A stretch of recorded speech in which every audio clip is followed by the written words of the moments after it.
All right, today on the job site, we have a piece of pipe that's sheared off at the wall. We're unable to put a traditional coupling around the pipe, so we're gonna use the Fernco Icon coupling.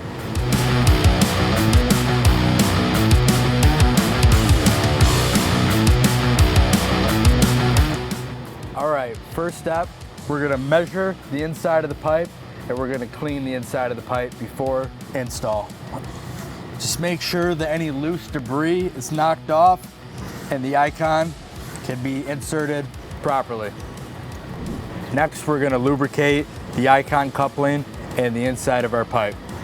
First, take your common dish soap and water in a bottle and just spritz the outside of the Icon. Next, lubricate the inside of the pipe. Before inserting the Icon into the pipe, you want to make sure that leading fin does not push back.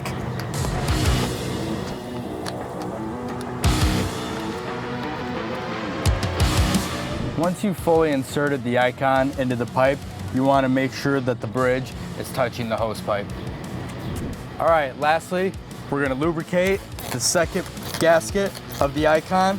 We're also going to want to lubricate the second portion of our pipe. And same steps as the first.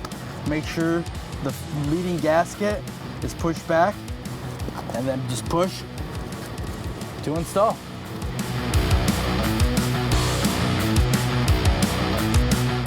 A project that would have taken hours to complete, we now save time, money, labor with the Fernco Icon coupling.